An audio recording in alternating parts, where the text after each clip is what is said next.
And welcome to City of Pacifica City Council meeting of October 12th, 2020. We have a closed session item this evening, conference with legal counsel, anticipated litigation, significant exposure to litigation pursuant to paragraph 2 of subdivision D and paragraph 1 of subdivision E of section 54956.9, one potential case. Do we have any? Would like to open the floor for public comment. I don't see any attendees. So I will close the public comment and we will adjourn to a closed session and be back at 7. Thank you.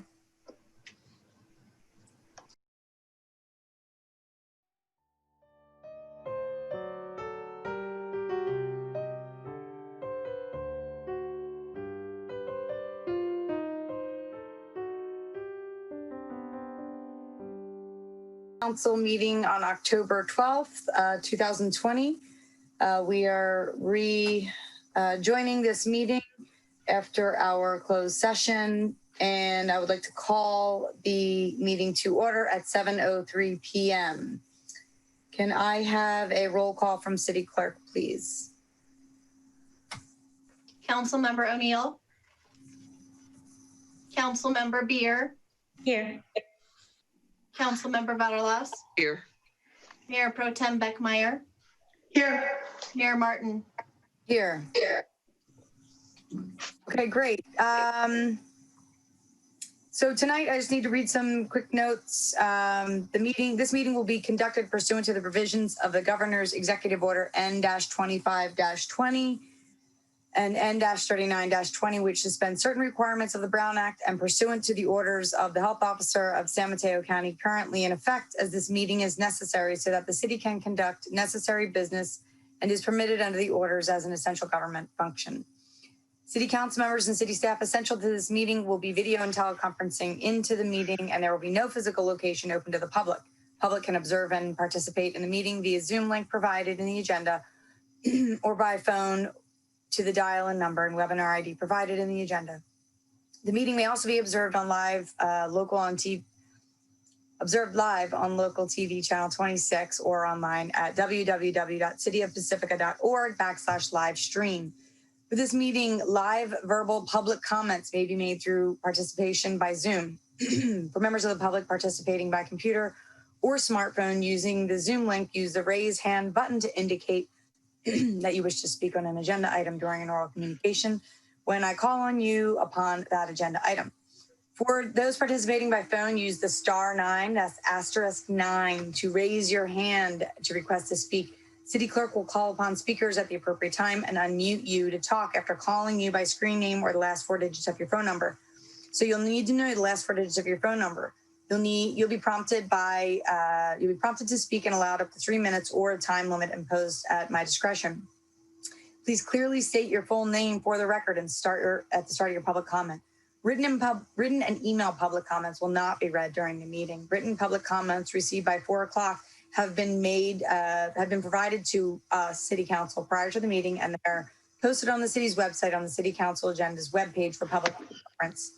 Emails are not going to be monitored for public comment during this meeting, so if you wish to make a public comment during the meeting and have not submitted a comment in writing by 4 o'clock today, please participate via the Zoom access information provided in the agenda and available at the city's website at www.cityofpacifica.org. The format of this meeting may be altered if the meeting may be canceled if we run into any issues. So if we run into any issues, check our website at www.cityofpacifica.org for any updates. Everyone knows our rules of decorum for the most part, so please stick to your time limit. Don't have us cut you off. Please be kind and no name calling, or we will have to gavel you. So with that, we will go ahead and have a salute to the flag led by myself. I pledge allegiance to the flag of the United States of America, to the republic for which it stands, one nation, under God, indivisible, liberty and justice for all. Okay. Is there any closed session report? Mayor Martin, before we move on the agenda, I'd just like to make a note on the agenda regarding this evening's agenda, that the appeal of the Planning Commission's approval of a wireless communications facility at 1307 Redwood Way will not be considered at this meeting. The appeal will be considered at a future City Council meeting on a date to be determined. And the city will provide public notice of the public hearing as required by law. This was a note that was attached to the agenda as well. Great. Thank you, Clerk Coffey. And Madam Mayor, there's no reportable action out of closed session. Okay, great. So with that, we have special presentations this evening. We have a proclamation for Fire Prevention Month, which is October of this year, which we are in right now. So I will go ahead and do we have anyone here representing fire? Yes, Clyde Preston from North County Fire Authority. Great, welcome, Clyde. We will go ahead and read the proclamation of the City of Pacifica in recognition of October 2020 as Fire Prevention Month in the City of Pacifica. Whereas the City of Pacifica and North County Fire Authority is committed to ensuring the safety and ensuring all of those living in and visiting Pacifica. And whereas fire safety is a serious public safety concern, both locally and nationally, and homes are the locations where people are at greatest risk from fire. And whereas home fires killed 3,655 people in the United States in 2018, according to the National Fire Prevention Association, and fire departments in the United States responded to 363,000 home fires. And whereas when the smoke alarm sounds, Pacifica residents may have less than 2 minutes to escape to safety. Therefore, everyone should have a smoke alarm in each bedroom, outside the bedroom, and on every level of the home. And whereas Pacifica residents should make a home escape plan, draw a map of each levels of the home, showing all doors and windows. Residents should practice a home fire escape drill at least twice a year during the day and night. And whereas Pacifica residents should know that the best way to prevent a kitchen fire is to not leave the kitchen when cooking, especially when frying foods or cooking on the range top. And whereas Pacifica residents should make sure everyone in the home knows how to call 911 from a landline phone, cell phone, or a neighbor's phone. And whereas Pacifica residents who have a fire in their home should crawl low under the smoke, get out and stay out, never going back inside the home for people, pets, or things. And whereas 2020 fire prevention theme, serve up fire safety in the kitchen, effectively serves to remind us that we need to take personal steps to increase our safety from fire. Now, therefore, I, Deirdre Martin, do hereby proclaim October 2020 as Fire Prevention Month throughout the city.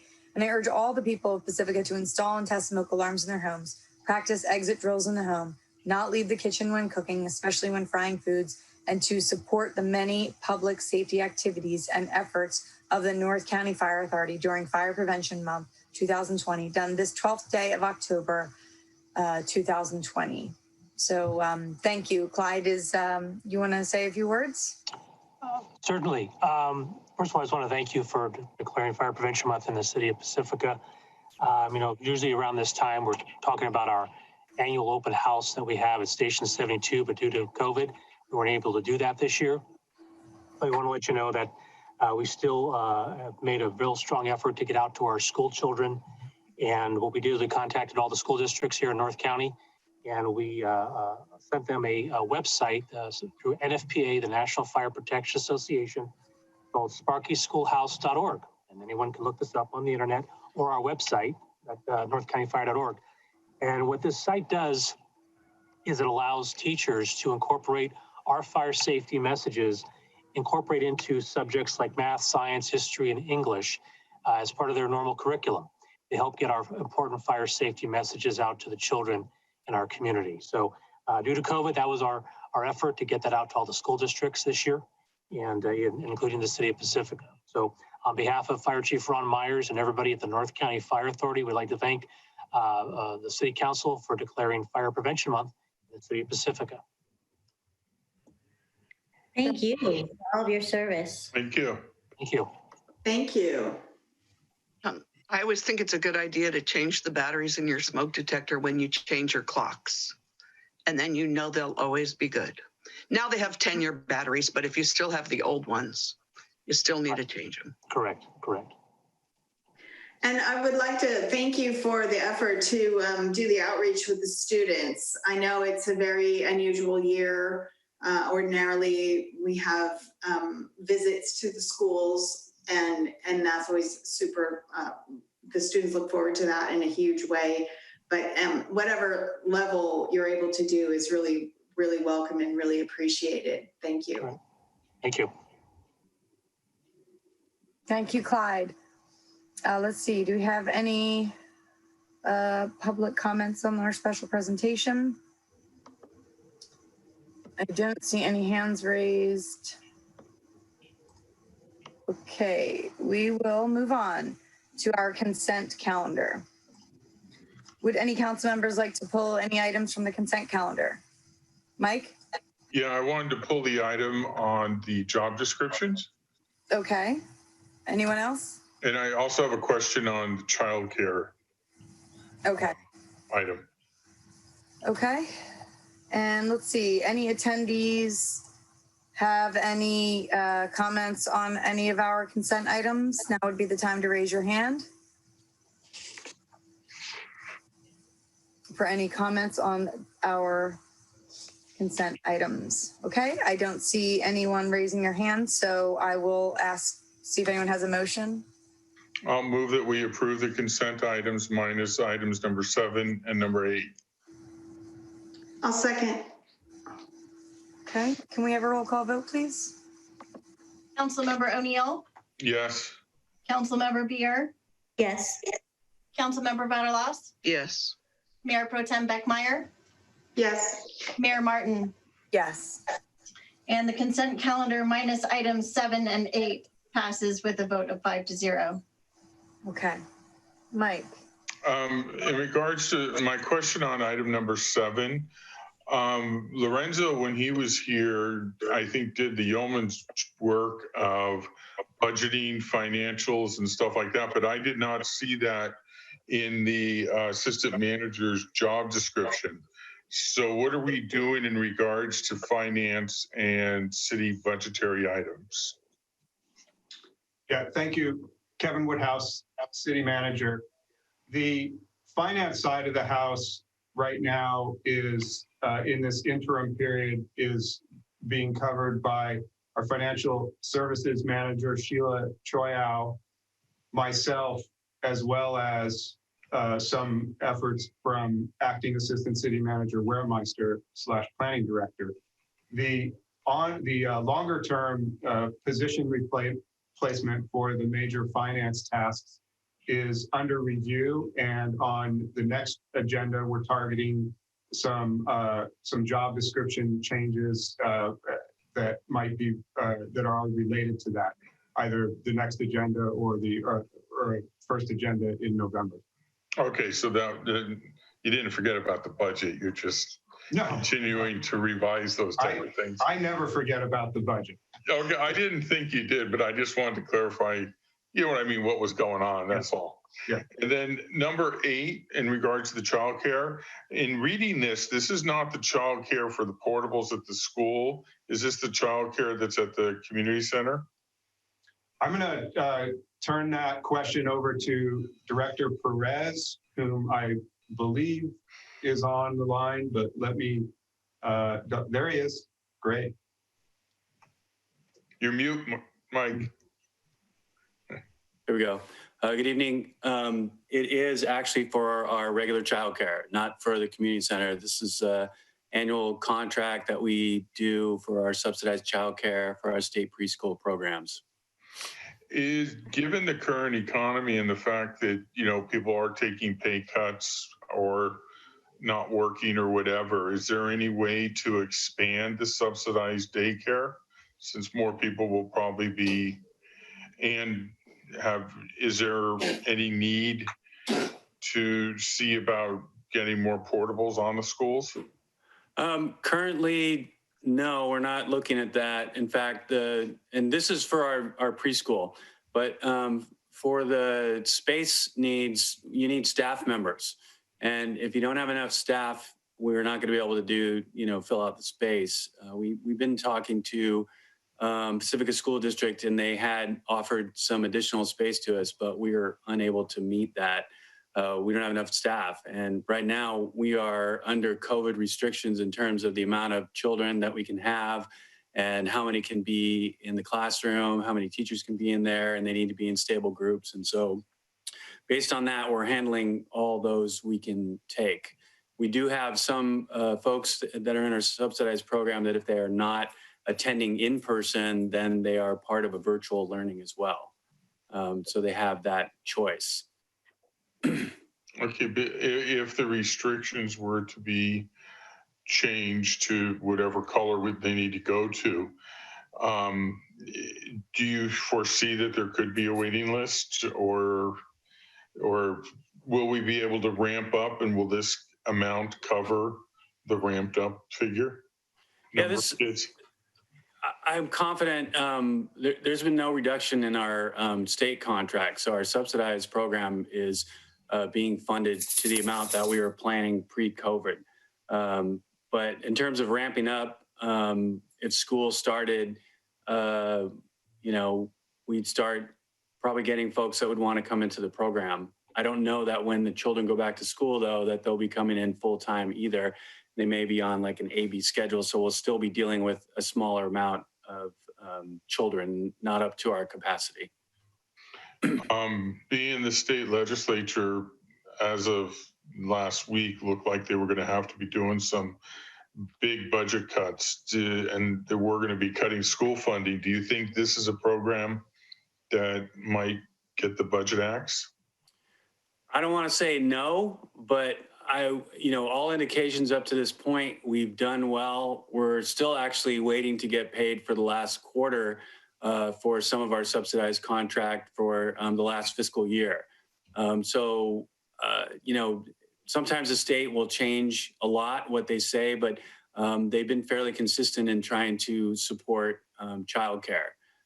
So I feel pretty good about that, but I'd be hesitant to predict what will happen. So the deferred payments that they commonly do with school districts, kick them into the next fiscal year. You're saying that it's potentially down. If we haven't been paid for the June quarter, and now we're into the fourth quarter, October, but we still haven't been paid, they're basically deferring those payments to us, correct? Yeah, it's the quarter I was talking about was our last fiscal year quarter. So through June, the last 3 months through June. Right, but they haven't paid us for that, if I'm understanding you correctly. Right, right? We should be getting that pretty soon. It's not super unusual for things to come in a little bit late, and for us to figure out all the finances many, many months after the actual end of the fiscal year. Okay, that's what I was concerned, because when I was on the school board, when they deferred payments like that, they kept saying next year, but the check was always in the mail and never got there. You know what I mean? Right. So I don't know if I would call this an official deferment, and maybe it's just a little late. Okay. We're not concerned about that. Okay. Because I was just concerned about our cash flow also. Right. Obviously I want subsidized daycare and I support it and all of that, but I'm concerned about our cash flow because we're pretty close to the vest too. So certainly, and we are concerned, and a bigger hit would be full cost childcare and not having as much as that. But the subsidized program is, as far as we know right now, we're going into contract and will be funded. Is the child care reserve fund that, because I know we spent some money out of that for some capital improvements a while back. Can that also be used to cover any deferments from the state if we need to? Yeah, and just on that, it looks like once we do get the money for the last quarter, we will not need to take anything out of the reserve for last fiscal year. Moving forward, I think we're going to assess that at the mid-year to see where we're at. Just the whole city will be assessing a lot at the mid-year, I believe. Okay. All right. Thank you, Mike and Mike, just as information, what I'm hearing from the private preschools is that enrollment is down. I think a lot of folks are at home and keeping their kids home. And I know our preschool enrollment's down and, you know, they're looking for people. So there is availability in Pacifica right now. Right. But I was just concerned about state payments being deferred in our cash flow because we're still going to be paying the rent and the, you know, paychecks and stuff like that. And we have outflow, but no inflow, and is what I was concerned. But I trust Mike's experience and history to know how it's going to work. Okay. I was just concerned. So, and unless anybody, I'll move to. Hold on one second. Okay. Right. I didn't get a chance to jump in on item 7 before you segue to item 8, because I had a question on item 7 as well, if I could. Thank you, Mike. Thank you. I was hoping that the city manager could give us just a little bit more of, it was along the same lines of what you brought up, Mike, around, you know, we didn't forget about budgeting and those fiscal impacts or fiscal responsibilities, but speaking more to the piece about the deputy director of planning function and the overall the planning function and how this adjustment relates to that. Can you give a little overview of that, Kevin? Yeah, absolutely. Thanks for that question. The assistant city manager position has, since ACM Lorenzo Hines was here, was always a ACM / department director, and in his case, the director of finance and administrative services. 5 to 6 years ago, that was a really high priority area for the city, that is finance and administrative services. It obviously still is, but also at the same time, as the council is aware, in recent years, we have a significant uphill climb regarding major planning efforts, all of the Plan Pacifica efforts. So the functionality of planning expertise, both as part of the assistant city manager role, and then increasing planning functionality in the planning department is what's really driving this reclassification change or these new job descriptions to fulfill the city's business needs as best as possible. And you know, I think it works well, and it focuses on those very important needs: coastal commission work, local coastal plan, general plan, specific plan, et cetera, major projects. At the same time, I mentioned, obviously, finance is still crucially important.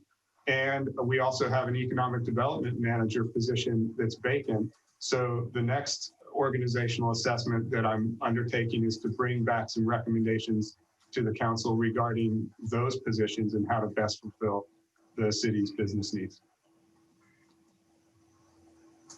And you know, if I could take a second, hopefully that answers that question. I just did want to add to what Director Perez said during regarding childcare and what Councilmember O'Neill brought up. Just a reminder, with the coronavirus impact, back when we developed the budget, we really emphasized the importance of our mid-year budget update this year. And childcare is one example area, and there's other example areas about how we've been impacted very deeply. And that stuff will play out. You know, we received some CARES Act funding that backfilled some of those direct expenses. But our mid-year budget look will be where you'll see a deeper analysis of all the childcare issues, parks and rec, public works, you know, just about everything, because we'll have hopefully a better glimpse on what transpired over the last 9 months, plus what might be coming up in the next years. Thank you. Okay, should I make the motion to approve? Okay, I make a motion to approve items 7 and 8 from the consent calendar. Second. Okay, can we have a roll call vote, please? Councilmember O'Neill, Yes. Councilmember Beer, Yes. Councilmember Vadalas, Yes. Mayor Pro Tem Beckmeyer, Yes. Mayor Martin. Yes. And consent calendar items number 7 and 8 are approved with a vote of 5-0. Thank you. Okay, we will move on to oral communications. This is the time to speak up and raise your hand if you'd like to talk about something that is not on our agenda this evening. So if you are at your computer, you will want to use the raise hand function. If you are on your phone, you will want to use *9 to make a comment. Elizabeth?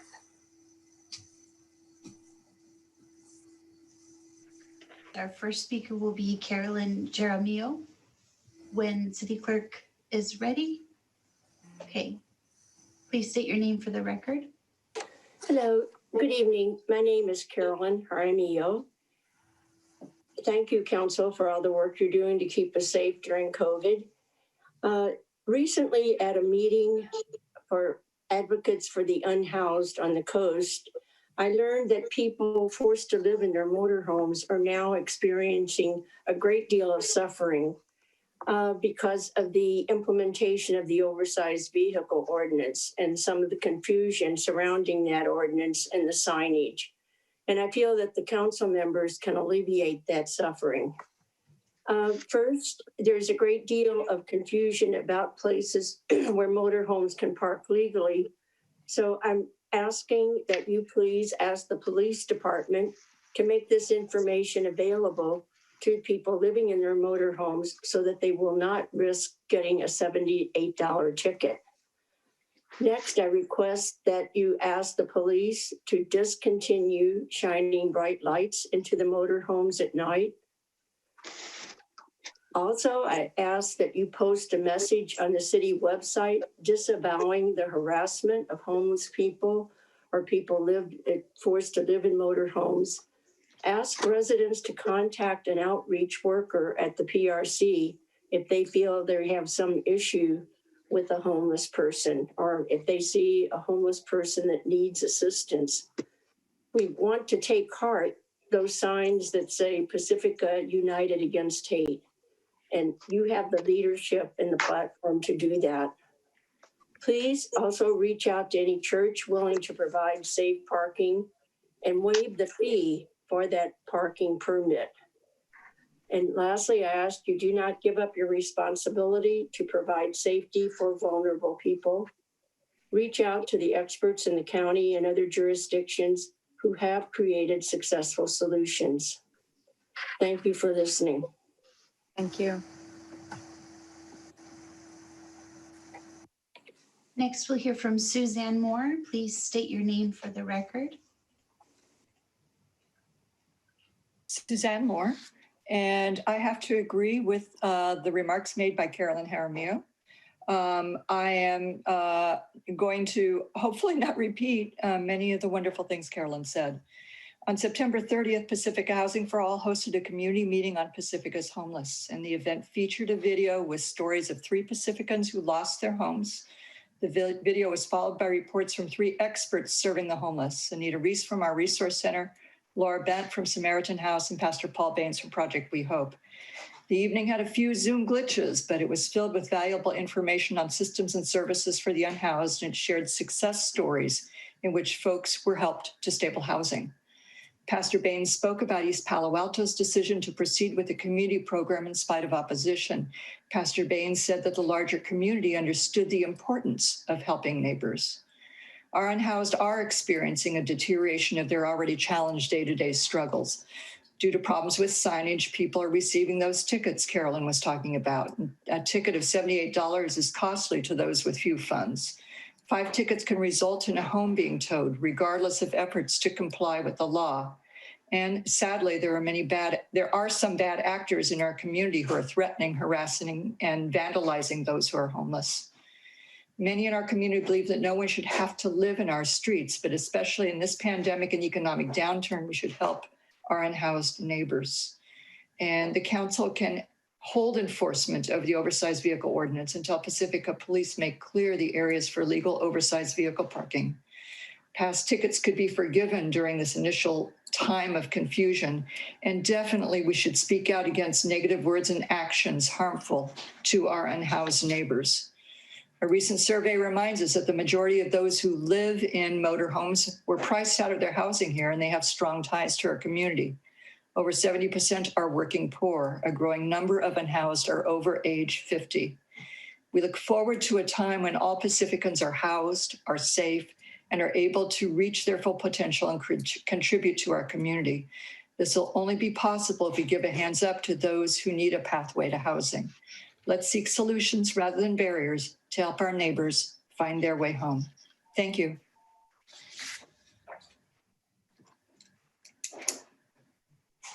Next, we'll hear from Lena Koenig. Please state your name for the record.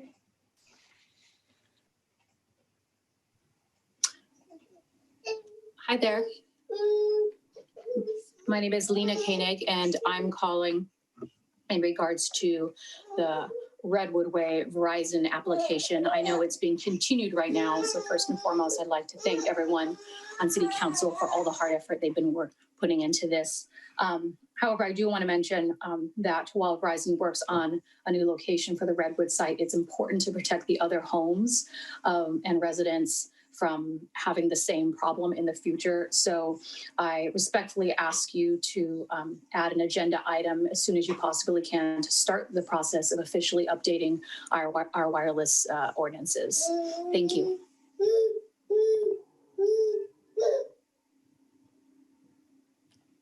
Our next speaker is Heiko Ritter. Please state your name for the record. Hello, City Council and other members. My name is Heiko Ritter, and I do live at 1307 Redwood Way. It just happens to be that I'm coming after my wife, Lena. I want to also personally and publicly thank the council for their continuing work with Verizon in trying to find a more suitable site for all the residents in this neighborhood. And I would also like to encourage the council to put a future agenda item on to update the wireless ordinances for Pacifica. You know, as my wife has stated that you know, no resident in Pacifica should have a facility or a wireless communication facility at the end of their driveway, so to speak, or that close. So again, thank you, council members and others who have been working behind the scenes. And like I said, please I encourage you to add the agenda item to update the wireless ordinance. Thank you. Thank you. Mayor Martin, there are no other hands raised at this time. Okay.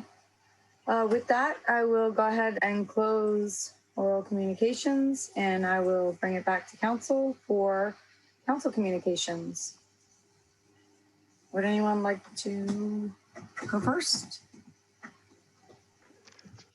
Mike? Oh, okay. I was just adjusting the computer screen, but okay, let me just go to my calendar here. Let's see. Since the last council meeting, I attended the commute.org meeting via Zoom. No big news from there. I also attended Pacifica Democrats, where they had the council and actually several elected bodies candidates come and speak, and then actually a debate for the council candidates for District 1, District 4. Attended the library JPA meeting, and there's a lot of, you know, usage. They're short hotspots. They put every hotspot they can out. They have extended Wi-Fi to their parking lots. So if you need to get to a Wi-Fi, you can go to the library parking lot and park there and access their Wi-Fi. Also attended congestion management meeting, and then had an opportunity to chime in with the commute.org strategic plan via a phone call. And one of the interesting questions was, what would Pacifica feel if commute.org was to not be there anymore, go out of business. And I said, well, until you provide service, we really won't miss you, since they don't do anything here in Pacifica. And he said, funny, that's the same thing Sue Degree said last year. So then I went to, and let's see, the next, let's see, September 20. Okay, I'm sorry, I'm moving my calendar here to mention everything. Attended the League of Cities, Coastal Cities group via the Zoom meeting. There was quite a few people from up and down the state there, and heard different cities discuss what their challenges are with the Coastal Commission. And that was just kind of interesting. Also attended the airport roundtable, and they have come out with more ways to report airline noise. But then when you ask them what are they going to do with it, they don't tell you. So you can report more and more, but the FAA doesn't. As the Tribune said months ago, the FAA basically says pound sand. So, God, I sound cynical, don't I? Then the next is the, let's see, that's pretty much all my meetings. Yeah, that's all my meetings. So I also, I did attend several meetings for movie night, a drive-in movie night with a blow-up screen that like happened down in Half Moon Bay. And I think that's scheduled for October 20th. Sue Beckmeyer's there with me, and I think it's October 20th. Yeah, so that's looks like it's going to be progressing. I want to thank city staff for facilitating the permitting on that and moving it along. And I also wanted to thank the owner of Seabowl for allowing the woman, Judith Mell, to use his parking lot. So that's it for me. Thanks, Michael.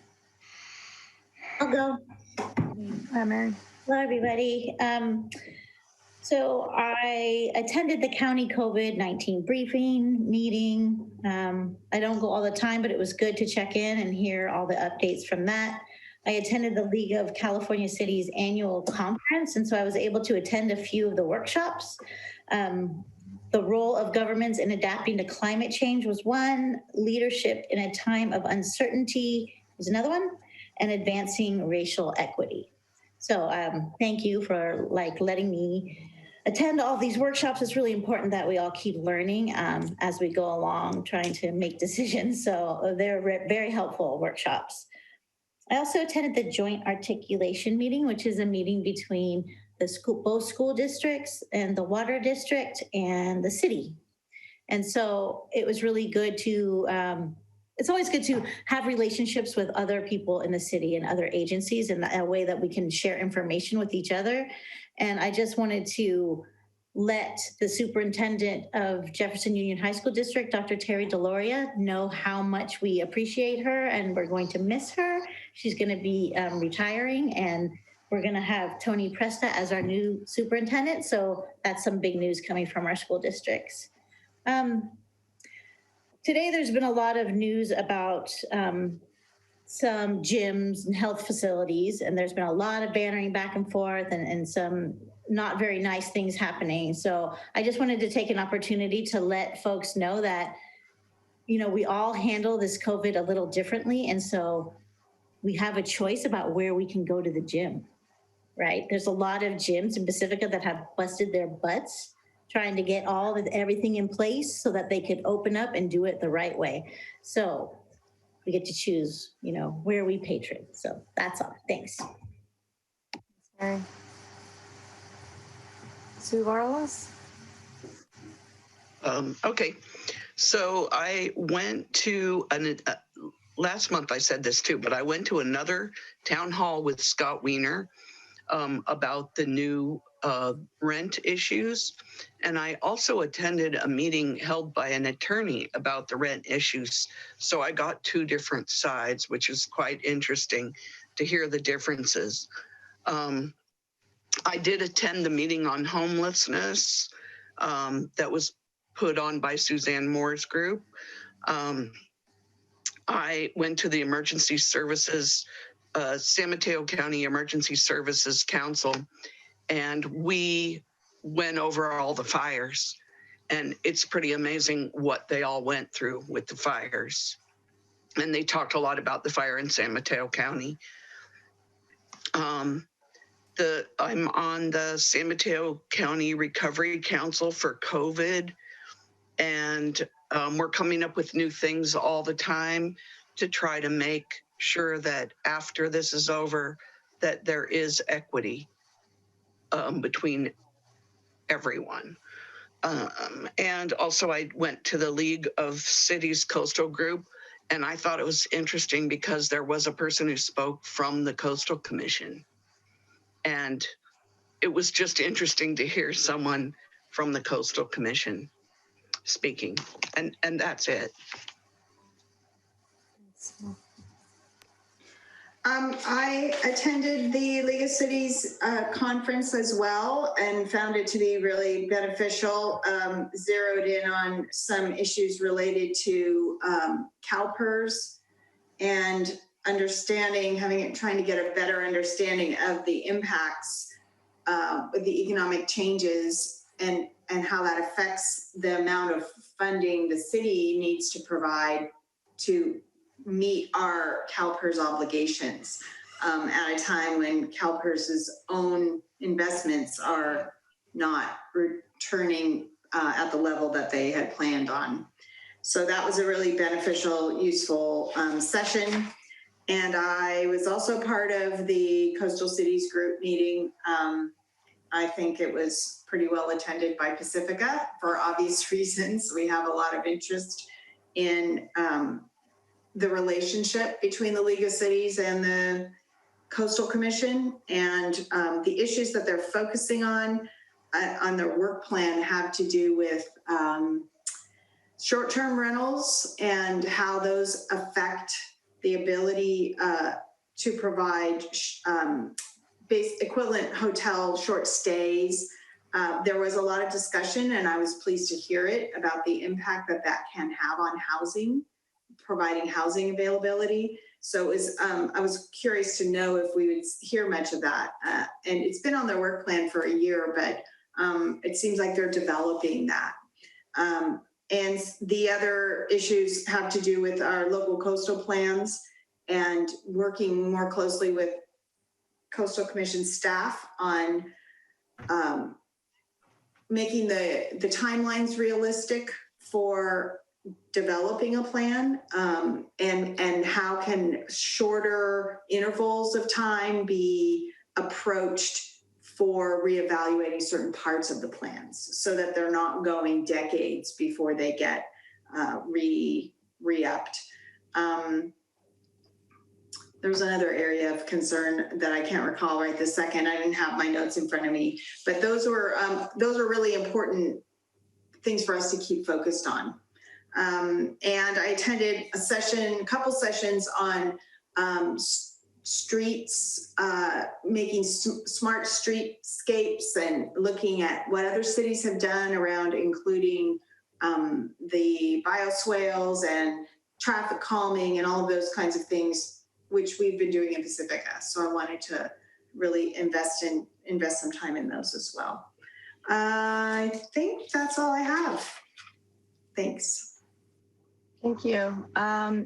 For me, just the most notable in the past few weeks has been working with a few cities and Supervisor Dave Pine and Menlo Spark on a climate alliance. We're kind of drafting a framework for a small group of us. San Mateo County cities formed about a year and a half ago, before sort of a lot of this wildfire stuff took everyone away, and the Office of Sustainability. And we started to draft a framework for Climate Alliance, and with basically the goal was to get to zero emissions by 2030. And that's like give or take some discussion points, but we've got representation from San Mateo County Transportation Agencies, Peninsula Clean Energy, and County Supervisor and some more of the cutting edge environmental cities, and Pacifica is considered one of them. Pacifica has been talked about far and wide in terms of our ability to adopt REACH codes very early on. And so a lot of the other cities look to Pacifica to see what we're doing. And so Dave Pine is just amazing at being able to rally the troops for in support of, helping to bring awareness and really how do we talk about and start to transition off fossil fuels and cut our GHG emissions in the next 10 years. We are the last generation that has the ability to do something about it. And so we're just trying to take advantage of that. So stay tuned for more information, but we're hard at work on trying to make sure that we can get a framework together to be able to work on funding mechanisms and things like that. And it's kind of exciting, really cutting edge stuff. So stay tuned for more. And I just wanted to make a note to everyone. We have all been receiving your emails about various topics. We're receiving them, we're hearing them, we're talking about them. Although you may not hear back from us immediately or directly, we are listening, right? We've got RVs, we've got Balboa Way, EQ Basin stuff. We've got climate emergency, wildfire concerns. We've got homeless concerns. So we hear you, we are with you, and we're prioritizing as best we can. So thank you. And let's also remember that we still are in the midst of a pandemic, and we just ask for your patience. Things like opening the playground, it's not that easy. We want to do it right. We want to be so protective of our community. We worked so hard to keep our numbers low, and we want to make sure that we are continuing to do that. And so just patience is what we ask for, and remember to wear your mask, bring your antibacterial, wash your hands, and still we're supposed to be maintaining our 6-foot distance. So let's remember Halloween's coming up. Let's start to get our pods together now, and be safe. So I will close council communications and hand it over to staff communications. Thank you, Mayor Martin and Mayor Pro Tem Beckmeyer and council members. Kevin Woodhouse, City Manager. I have a few updates, and I'll start with coronavirus response actions. The mayor just mentioned playgrounds, and we are evaluating what the state has said regarding playgrounds, as well as the county, and working on a plan for reopening those and striving for them to be reopened in a safe manner, but understanding that there are operational expenses that need to be balanced with that. So stay tuned. More to come in the near future about what the plan is related to playgrounds. Also related to coronavirus, we've been working with the county on their campaign and window clings, and I'll hold this up here. This is a window cling that we've received a stack of from the county, and it says, help stop the spread of COVID-19, learn more at smcgov.org. Our comeback depends on all of us. And with these window clings, which we have a number in English, and we have a number in Spanish, and I believe Chinese as well, we are going to work with the Chamber of Commerce for the distribution of these to Pacifica businesses. So we're talking about those details. Additionally, regarding coronavirus, the Pacifica Police Department is working on coordinating a drive-through testing event in Pacifica. More details to come concerning that. And this is, again, in coordination with the county and their requests to hold these new kinds of drive-through testing events and I guess more details to come. The importance of increased testing is that the more we test and the more the tests come back negative, then the countywide numbers stay appropriate and keep us in the zone that we're in terms of reopening. I just wanted to call attention because I find it exciting, but for the public that's watching, one of the consent calendar items that was approved by the City Council is our application to get the pacifica.gov domain name. So we can now submit that application with the council's direction and then implement that change. And in implementing that change, the old domain name will still apply as well. So that'll be just a gradual process, but in the future, at a point when we announce it, pacifica.gov will take you to our website.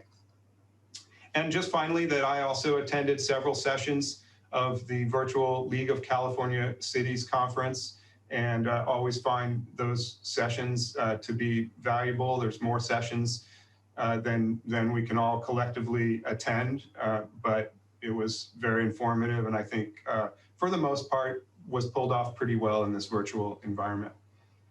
That completes my announcements.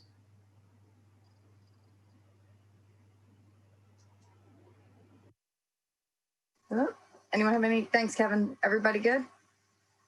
Okay, we will move on. Okay, we will move on to our, hang on, I lost my.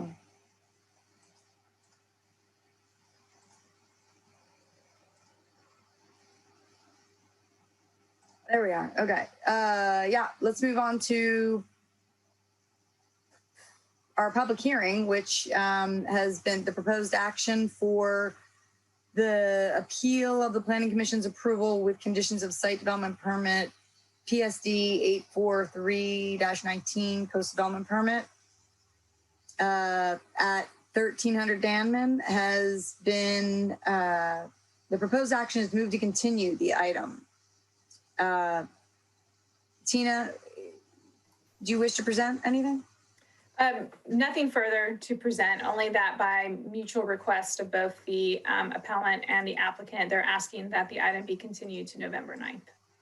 Okay, great. And I will ask if there's any public comments on this that pertaining only to the continuation of this agenda item.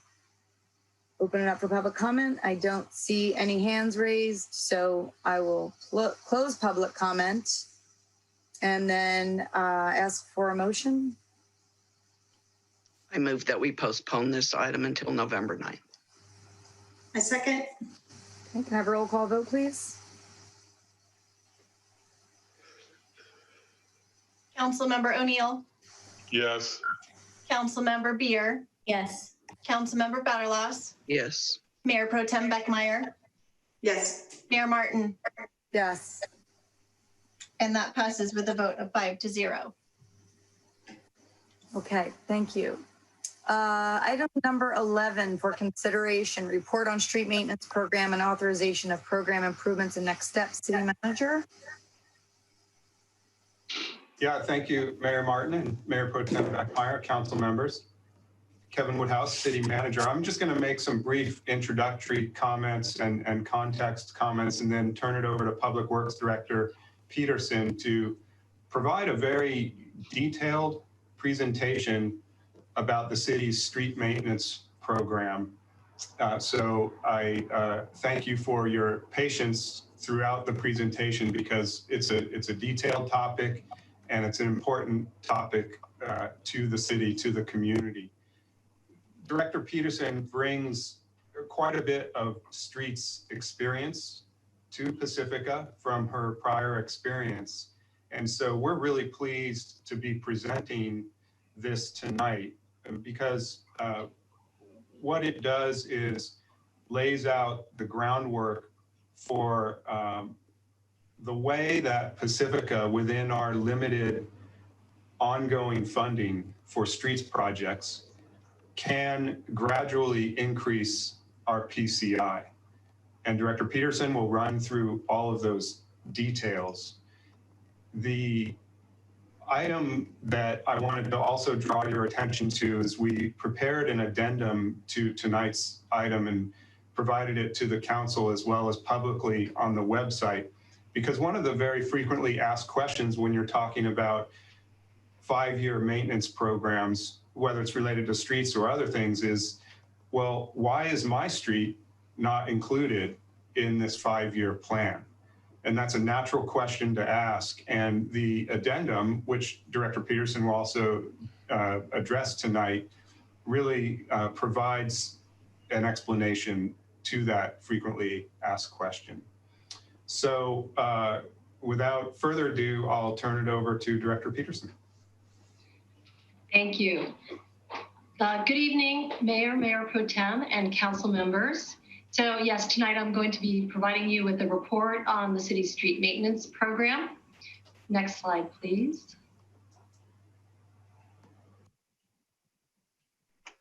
So just to give you an outline of what I'm going to be talking about tonight. So first, I did want to talk about some key elements or best practices of street maintenance programs. I also want to talk about the city's street maintenance program, which is the Street Saver program, that software and database. I'd like to revisit the 2019 budget options report that was provided to council in April of 2019. Want to discuss the 5-year updated street maintenance program with council. Also, we are going to be requesting that the council authorize the design for us to move forward with the fiscal year 2021, 21-22 pavement projects. And we are also going to be requesting that the council approve an agreement for a pavement fee study. Next slide, please. So the number one best practice of a pavement maintenance program is having pavement maintenance software in place to manage your streets. And here in the city of Pacifica and throughout the Bay Area, we use Street Saver, which is a program that was developed by MTC, which is the Metropolitan Transportation Commission. Now, MTC requires that all cities in the Bay Area have a pavement maintenance program, and they recommend Street Saver. And in order to get any type of pavement funding. And the reason for that is that the pavement maintenance program in Street Saver is objective, it's mathematical, it has an algorithm that was scientifically developed, and you put certain components from your street network into that algorithm, and it's going to give you the most cost-effective 5-year street maintenance plan that will keep your overall pavement condition in the highest condition level possible. So another element of a best practice for pavement maintenance is to keep your good streets in good condition.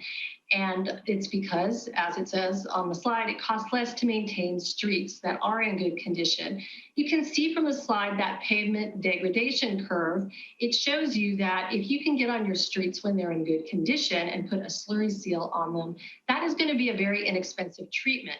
But if you wait until those streets drop down into that poor or very poor condition category, it's going to be quite expensive. And as a matter of fact, if you don't get onto that street when it's in good condition and you allow it to drop into that reconstruction category, then you are going to end up paying 35 to 40 times more to get that street back up into the good condition category. Next slide, please. So another best management is for pavement maintenance programs is to use the Street Saver to obtain a macro level or high level view of your streets.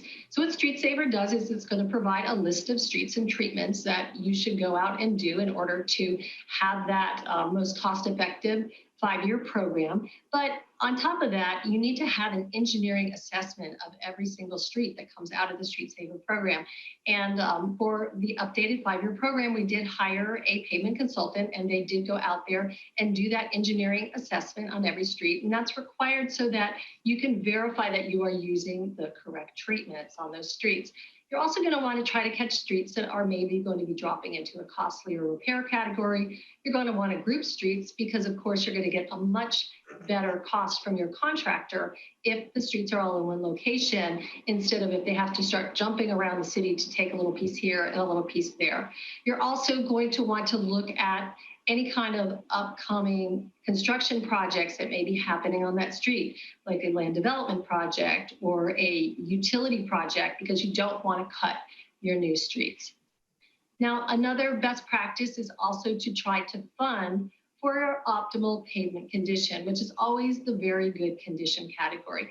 And of course, this goes back to the same idea that it is least expensive to maintain your streets when they're up in that very good condition category. So if the majority of your streets are in very good condition, you're going to be spending very little money maintaining your streets. Next slide, please. So as I mentioned, Street Saver was developed by MTC to allow cities to effectively use their pavement maintenance budgets. And the reason that MTC developed this program, they developed it back in the late 1980s. And the reason they developed it is they found that a lot of cities in the Bay Area, even cities that had very robust pavement management budgets, they found that their overall pavement conditions were dropping because they weren't effectively using that pavement money. And so, they determined that they really needed to have a, mathematical model in order to make sure that cities were most effectively using that pavement money. And that is why they ultimately developed the Street Saver program, which everybody in the Bay Area uses today. And as a matter of fact, the #1 pavement management program on the West Coast now. So the Street Saver program will use the condition of the street. It'll use the available budget and the decision tree where the pavement maintenance treatments are stored. It will put that in an algorithm to come up, as I mentioned, with your most cost-effective 5-year street maintenance plan. And the condition of the pavement is determined through something we call a pavement condition index. This is something that is developed visually through a pavement consultant. The pavement consultant goes out and they will look at every single street, and they actually have a calculation for this. So they'll look at the street, they'll look at sections of the street, they'll make a determination on if there's any utility cuts in that street, they'll make a determination if there's cracking, the type of cracking, if there is truck damage, if there is weather damage. And when they do that, they come up in the end with a number, this pavement condition index. And if that number is between 70 and 100, the pavement's considered in very good condition. Between 70 and 50, it's going to be in good condition. 50 to 25, poor, and anything below 25, very poor condition. Next slide, please.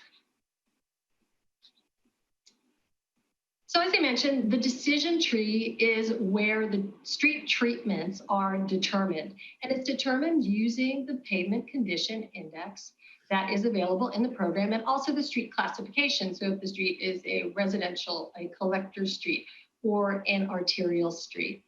And so what you see up on the slide is what I would call a standard decision tree, where in the very good condition category, you will go in and maintain your good streets to keep them in good condition so they don't drop down. But if those streets do drop down into those poor to very poor condition categories, again, you are ending up having to bring those streets back up with very expensive treatments that are often, frankly, impossible for a lot of cities to come up with that kind of money to do. So this type of treatment, this standard decision tree, actually works pretty well for cities that have the majority of their streets up in the good condition category. It doesn't work well for cities that have the majority of their streets in the poor condition category and that have limited funding. And of course, the reason why is it's going to be most cost effective for the treatment to go in there and say, hey, let's just use our limited funds to put slurry seals on good streets. We don't really have enough money to do anything for those streets that are in the poor condition category, except for maybe just a little bit every once in a while. The MTC also provides something that we call a PTAP grant, which is Pavement Technical Assistant Program grant. And what that is it comes in the form of a consultant, and MTC every 2 to 3 years, they provide a consultant to Bay Area cities to go out and do that pavement condition index assessment on all streets within a city, and also to provide that overall PCI for the entire city. Now, something else that that consultant does once they're moving forward with that PTAP program is they're going to also provide a city with a budget options report. Next slide, please. So the last time that Pacifica received a budget options report was in 2019. And as I mentioned, there was a discussion with council in April of 2019 regarding that report. And what a budget options report does, it's really going to tell you what the impacts are of various funding scenarios on your overall pavement condition index. Now, in that 2019 budget options report, the city's overall pavement condition index was rated as a 46, which is considered in the poor condition category. The budget options report provided a number of scenarios with different levels of funding. And I did include that in the council memo. I'm not going to go through each one of those, but just to name a couple, they provided one that showed how can the city reach their optimal pavement condition index of an 85? And that's, of course, the very good condition category. And what the report found is it was going to take the city investment of about $135 million into the streets to get to that pavement condition index of an 85. However, it would also get rid of all of the city's deferred maintenance. Another scenario that they provided was, well, what would it cost us just to maintain our existing PCI from 2019 at a 46? And what the report showed was it was going to take about $3.5 million per year just to maintain the city's PCI at a 46 for a 5-year period, and that the deferred maintenance would continue to grow. There was another scenario that was a do nothing scenario. Basically, don't put any money into your pavements. And what happens then over a 5-year period? And what they showed was that the overall pavement condition index would drop down to a 35, and that the deferred maintenance would grow up to $130 million. So the 2019 Pacifica Budget Options Report does use the standard decision tree, and a program was developed, a 5-year program, using at that time the estimated funding that the city was going to have was $800,000 per year.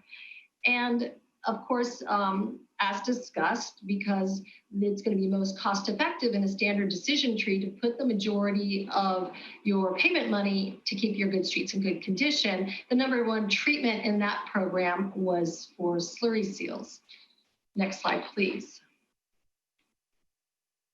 So because the city's decision tree was really limiting the number of streets in the poor condition category from getting into the program or getting treatment, staff was concerned because, of course, we don't want these streets to drop down into the reconstruction category. If they drop into the reconstruction category, it's going to be basically, very, very difficult for the city to find the kind of funds to bring all those, reconstruct all those streets. So staff got a pavement consultant off of their on-call list, NCE, and requested that the consultant develop an alternative 5-year pavement program, something where they would develop a decision tree with a stopgap treatment to get on those streets that are in the poor to very poor condition category and prevent them from dropping into reconstructions. And NCE did this, and they came up with a stopgap treatment that is called a Cape Seal. And this treatment would add about a 7 to 10 year life to the streets. And it would allow the city to address many more streets in the poor, very poor condition category throughout the city. Also, what it does is it allows the city to buy time to develop funding strategies to get more money into the pavement program.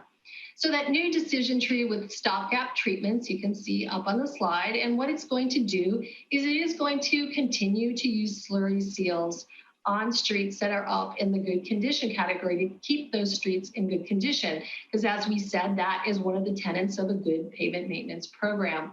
The other thing it's going to do, which is different, it's going to put a stopgap treatment in place for appropriate residential and collector streets to come in and put a Cape Seal on these streets with some pavement repairs to prevent them from dropping all the way down into reconstructs. On arterial streets and on some select collector streets, that have high traffic or are highly deteriorated, the program would continue to pick thick overlays or reconstruction for those streets. And so just to give you a little information about what this stopgap treatment is, it is called a cape seal. And what a cape seal is, it's a combination of something we call a chip seal and a slurry seal.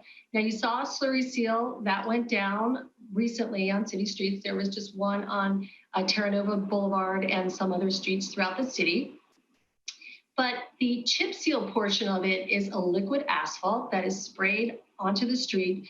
There is the chip or small aggregate that is spread over that liquid asphalt. And then the slurry seal caps it on top. And what that does is it allows that street to get another 7 to 10 years of life. Next slide, please. So effectively, what this alternative 5-year pavement program is doing is it's bookending the city streets. So it's allowing the city to keep those good streets in good condition by using the slurry seal. And it's also bookending those poor streets, stopping them from dropping into reconstruction by allowing a cape seal on some select collector and residential streets. And again, this is going to buy the city time to develop other pavement funding strategies. Now, the updated 5-year program has been provided in your council memo. It's an attachment to the report. There's many, many streets in there, and I'm not going to go through all of those streets. But I did want to give the updated 5-year program by the numbers. So we will be spending approximately $1.4 million per year on the program for a period of 5 years. And that money is going to come from Measure A, Measure W, and SB1. All of those funds need to be spent on pavement type of expenses. We would be able to treat 15 more miles of street with this stopgap treatment as opposed to the more traditional program that I was talking to you about before, the decision tree standard. We would save $28 million by using the stopgap treatment of the cape seal as opposed to using reconstructs and overlays. 67% of the treated streets from the 5-year plan are from streets that are in the poor condition category. And at the end of the 5 years, 30% of the total street network that is treated 30% of the total street network would be treated, which would be a total of 27 miles of street. Now, the end overall pavement condition index does drop. It goes down to a 41. And as mentioned, we need to identify additional pavement funding strategies in either to stabilize that pavement condition index to prevent it from dropping further or to allow that pavement condition index to go up. So we are asking the council tonight to accept the updated 5-year street maintenance program. We are requesting that the council authorize a design for the fiscal year 2021 and fiscal year 21-22 pavement projects. We would come back to council and request the council approve the plans and specifications and also authorize bidding for those projects. We are planning on building both of those projects next year. We would do that after July 1st when funding is available for both projects. And the reason we would do that is we, of course, will get a much better price from contractor with a larger program that has more quantities. Next slide, please. So since fiscal year 18-19, the city has put about $3.4 million into their streets. And this has come from the general fund, it's come from SB1, it's come from Measure W. And as I mentioned, the proposed program, we would be using $1.4 million per year in that program. And that would come from SB1, Measure W, and also Measure A funding. And also as mentioned, that funding level of $1.4 million per year would not increase or maintain the existing pavement condition index. So we do need to identify new pavement funding strategies. Last year, the city had a report that was put together by management partners on certain aspects of the Public Works Department. And in that report, management partners did recommend a number of pavement funding strategies that the city could put in place. And some of these were more typical, less complicated fees, such as the utility pavement cut fee or vehicle impact fee. Some of them were more complicated types of funding strategies, such as facility districts or bond funding or increasing taxes. And that more complicated fee discussion will be happening with the Vision 2025 and beyond. Conversation that staff will be continuing to have with council and is on the agenda tonight after this item. Tonight, what we are recommending is that the city move forward with a study for the utility cut and the vehicle impact fees. And most damage to pavement is caused by two things. Number one is utility cuts to your pavement, and the second is truck impacts or vehicle impacts on your pavement. And that's why most cities have in place fees for a utility cut fee or a vehicle impact fee that was developed through a study to help compensate them or make them whole for that damage. Now, we did reach out to NCE and they provided us with a proposal to come up with a study to develop some fees looking at utility cuts in the city and traffic impacts on city streets. They would examine all the streets, they'd examine traffic loading, they would look at empirical reports that are out there and actually do structural analysis. And it's important to have an engineering report because it's based on actual analysis for why those fees are being put in place. So tonight, we are requesting that the council approve an agreement from NCE for the utility cut and for the vehicle impact fee study. And we would, after that study was complete, we would come back to council to discuss those developed fees and also the estimated funding that would be generated by those fees. Next slide, please. So again, staff recommendations tonight are we are requesting that the council accept the updated 5-year street maintenance program. We're requesting that the council authorize the start of design for the fiscal year 2021 and fiscal year 21-22 street maintenance projects, and requesting that they approve the NCE agreement for the pavement utility cut and vehicle impact fee study. And that is the end of my presentation, and I am happy to answer any questions. Okay. Thank you, Lisa. Sue Barros. I have a question. I looked at all the streets, and as usual, the city is starting in Lindemar first. I've been talking to a lot of people, and their biggest issues are streets. And I happen to live in the north end, and the north end is always last. So I wanted to know why you determined the streets in the program and the years that they were going to be done. So the way that the streets are determined, that also does come from the Street Saver program on what streets that they see that we should do first. You know, additionally, we are trying to group streets so that we get a cost benefit from the contractors when they come in there and they do those streets. So doing both of the programs together for Lindemar will give a very large cost benefit to the city because we will get better bid prices by doing that. And, you know, I know in the past, I mean, we did just do Monterey. I know that we did some slurry seal. I think overall there has been limited pavement work that has been going on, but a lot of where these years are coming from is from the program. Okay, so they tell you start here because it's all in groups. I mean, there's a Sharp Park group, there's a North End Fairmont Westview group, there's a South Lindemar group, and Park Pacifica. They're all in groups. The streets are grouped together. It was just the order in which they do them.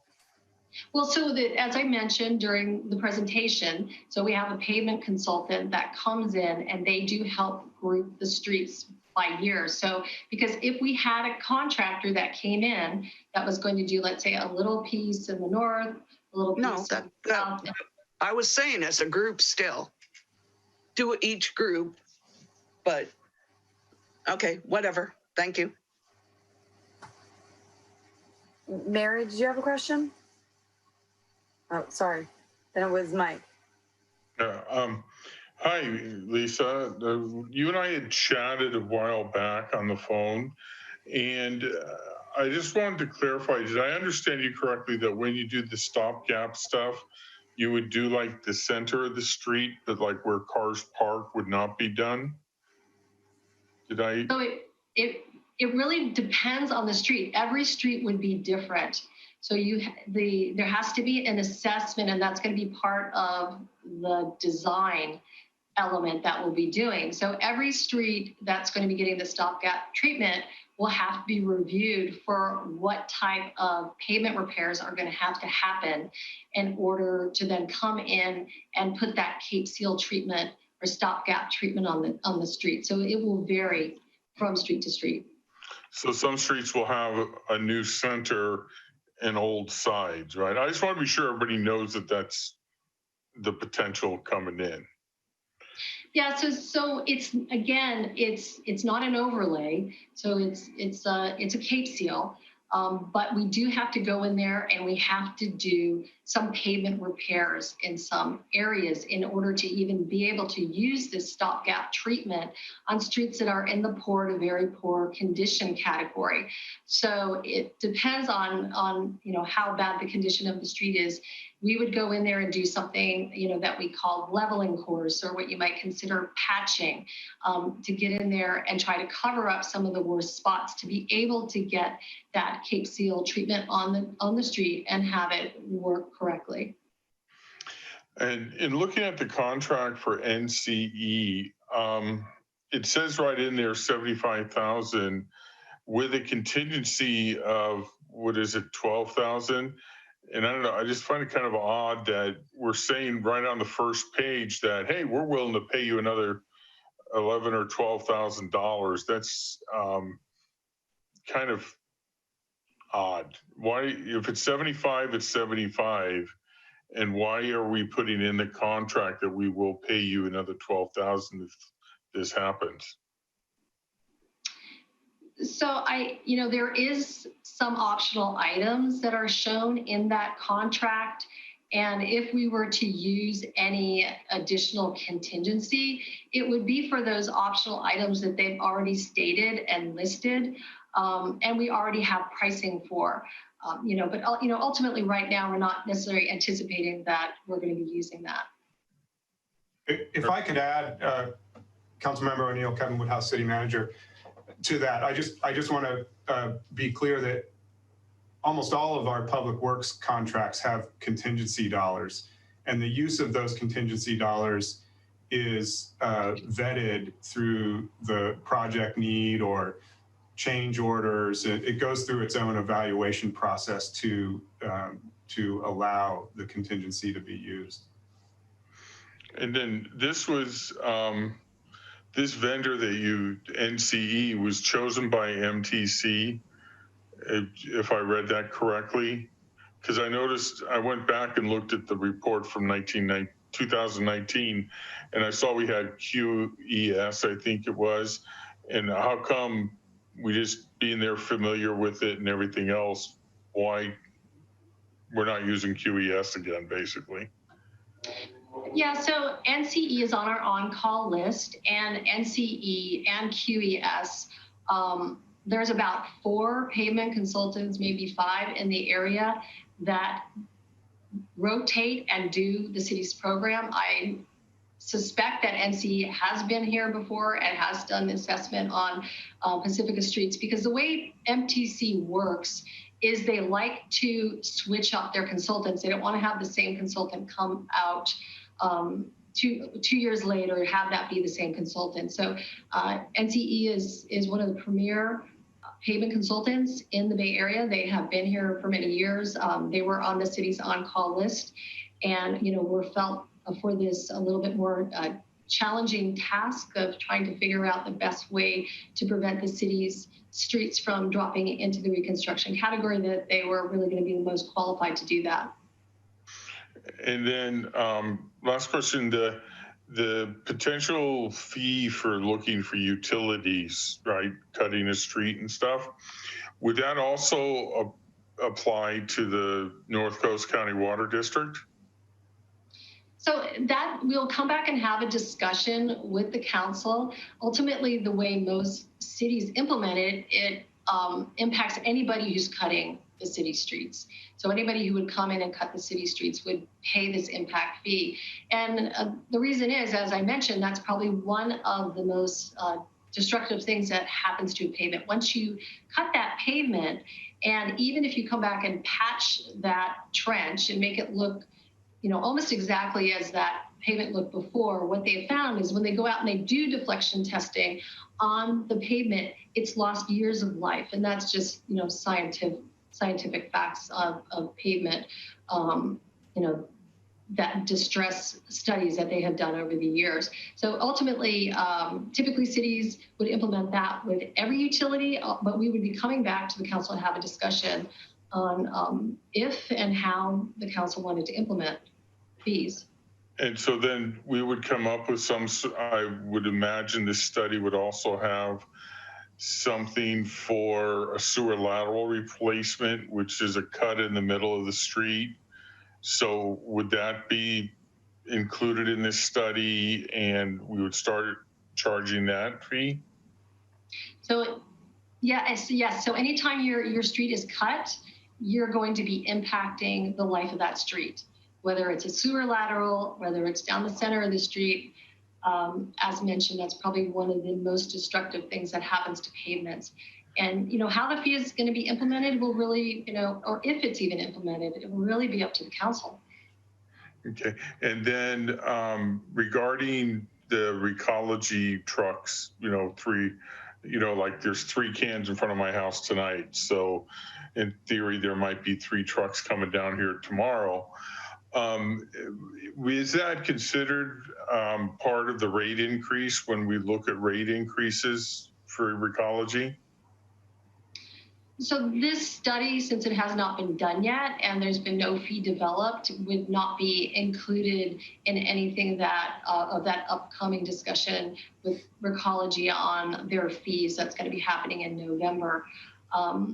Again, we would probably have to have the discussion with council on when and how they would want to implement any fee recommendations that come out of the study. Okay, because I'm just curious. I mean, so Recology, they're going through their exercise now to raise garbage rates. But if we implement a fee next year, and we usually do that February or March, then that would be held into Recology's rate increase or request for an increase next year. Then, if they go for one, right? Is that one of the legitimate ones that goes into the contract with Recology? Yes. So if we had the fee now and the council had said, yes, we want to implement that fee, yes, it would be something that would legitimately go into the contract. And then we're no longer paid by Samtrans for the buses, correct? We used That's to my be way back understanding. when. Yeah. Okay. All right. Thank you. Sure. I agree with Mike. The sewer laterals, I think, are the worst problem because they cut a big section. They fill it right to the top or over the top, actually, in the beginning, and then it gets tamped down and then it sinks. So I don't know if, maybe they require them to come back out a year later and refill that wherever they did sewer lateral changes. I don't know if that requires a comment back. No. Okay. I recall all this from just a couple years ago. I was like 2017 or 2018. We went through the same stuff with Van Ocampo. So it all makes sense to me. It's, I know how to explain it to people. It's unfortunate because people just, whether you explain it or not, don't want to hear that their street's not getting addressed, and why, because it is a very lengthy explanation, but I get it. I understand it. And probably one of the only reasons I understand it is because I've been thoroughly versed in it. So thank you, Lisa. Thank you, staff. And, I support the recommendation here. Public comment? Yeah. Does anyone have any other questions for Lisa before I open it? No. Okay. I will open it for public comment. We have one hand up. Elizabeth? Tiger Jazz Big Stick, you're our first speaker.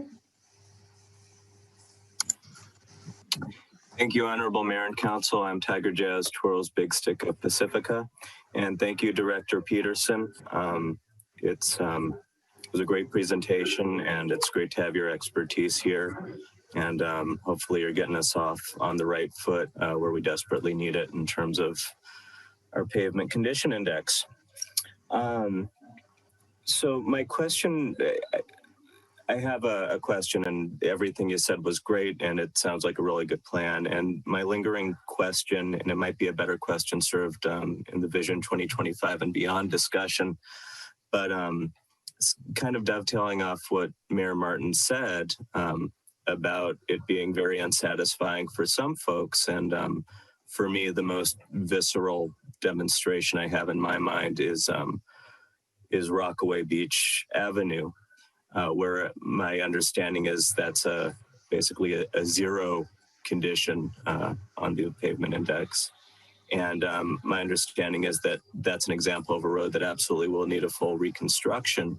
And so while we're talking about the streets, and it sounds like an amazing plan, my question is, for a street such as that, do you have like even a ballpark idea of how long it might take to get the funding for a street like that, whether that be 5 years or maybe even 20 years? Or I'm just asking for a very broad ballpark, what it might look like to get a street like that reconstructed, because I know that some of the folks in our community are desperately desiring to know if they get a street that at some point someday can just be maintained rather than need to be reconstructed. Thank you. Thank you. And I don't see any other hands raised, so I think we can come back to council.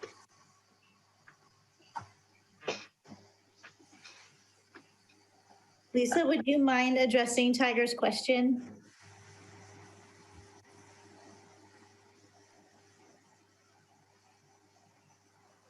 Sorry. So I think this also, Kevin, City Manager Woodhouse may want to jump in on this as well, because this is really a matter of identifying funding strategies. And, if we identify a funding strategy, we start collecting, revenue from that funding strategy. I've actually, seen it happen in, 2 to 3 years, where quite a number of streets have been taken care of that were in very, very poor condition. But, it is a bigger discussion that needs to happen with council. And so I think I'll leave it to City Manager Woodhouse to maybe discuss that a little bit more. Yes, that's correct. And as the council is aware, the city has numerous very high cost dollar infrastructure funding challenges. And as the report mentions, really one of the intentions behind the Vision 2025 and beyond discussion is to really explicitly evaluate and address those and identify what kinds of large capital dollar funding mechanisms exist, and would the citizens of Pacifica be interested in pursuing to make these improvements. And there's numerous, from assessment districts, which the city is putting together some information about that could be utilized to other tax revenue measures. And that's just a very big picture, long-term look and evaluation and conversation that's necessary to have when you're talking about 20, 30, 40, $50 million projects to achieve the vision that the council sees for Pacifica's future. Thank you, Lisa. Thank you, Kevin. Anyone else have any questions for Lisa or Kevin? No? Okay. So this is an item for consideration, and we will ask for a motion.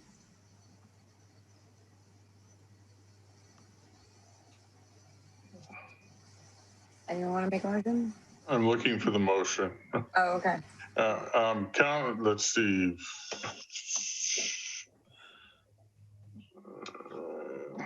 Accept the 5-year street maintenance program for fiscal year 2021 to fiscal year 24-25, and authorize the start of design of the fiscal year 2021 and 2022 street maintenance programs. Approve an agreement for a pavement utility cut and vehicle impact fee study between the City of Pacifica and NCE Consultants in the amount of $75,000 from the Gas Tax Maintenance Fund, Fund 10, and at 15% contingency for a total contract amount not to exceed $86,250. I'll second. Roll call vote, please. Councilmember O'Neill, Yes. Councilmember Beer, Yes. Councilmember Vatalos, Yes. Mayor Pro Tem Beckmeyer, Yes. Mayor Martin. Yes. And item number 11, as proposed, passes with a vote of 5-0. Okay. Thank you, Lisa. Yeah, thank you, Lisa. That's what I was gonna say too. You know, I live on one of those streets that's never gonna get paved. So any language I can get to tell my neighbors, I appreciate. Yeah. There are lots of those. Everyone good before we move to item number 12? Good. Yeah. Okay, so we'll move on to item number 12, Vision 2025, and I'll hand it off to City Manager Woodhouse. Thank you, Mayor Martin and council members. Kevin Woodhouse, City Manager. So the paving item that we just heard was actually a good segue to talk about Vision 2025 and beyond. And when this capacity on tonight's agenda opened up, I wanted to accelerate this conversation. As the council is aware, the Vision 2025 project was identified as one of the council priority projects last year. And unfortunately, progress on it was interrupted by coronavirus. But it becomes ever so more important now as we're looking at the beginning of a recession and recovery from coronavirus to really dig in and begin this study. What the goal statement was from the previous year, which is carried over into this fiscal year, is as the city plans for and begins to address deepening financial challenges ahead, a strategic planning process, preliminarily called Vision 2025, will help articulate important steps the city should consider now to achieve its future vision.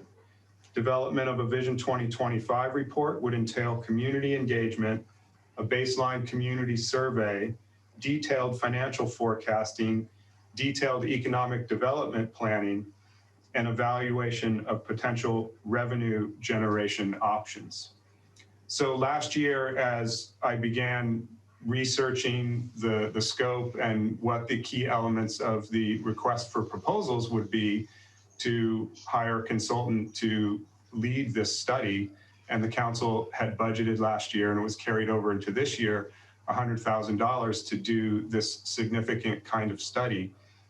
As I began to research that information, it occurred to me that it would be an opportune time to get this early discussion with the city council to verify what the purpose of the study is, and then key elements of the scope of work, because staff's next step is to go and develop the RFP, the request for proposals, and put that out for consultants to propose on. And in a broad study like this that has very kind of specific elements and goals, it's really important for the proposing consultants to understand the purpose and the elements of the study. And well, I guess let me address this. The recommended action is to review, discuss, and approve a purpose statement, as I just mentioned, and the primary elements. And one thing I want to say, next slide, please, Sarah. I took an attempt at a draft purpose statement for this project, and the council, the request of the council is to weigh in on this. One item about this Pacifica Vision 2025 and Beyond study, which makes it different from regular strategic planning processes, is the in-depth financial analysis that would underpin this study. Because as we just talked about with paving, there are many long-standing financial gaps in the city, and there are ways to make progress on those and close those to achieve the vision.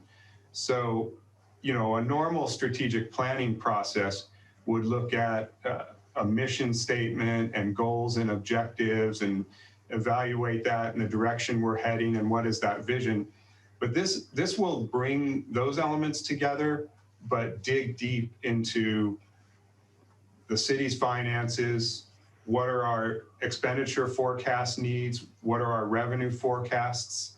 And what are revenue measure options to close the structural deficit that exists?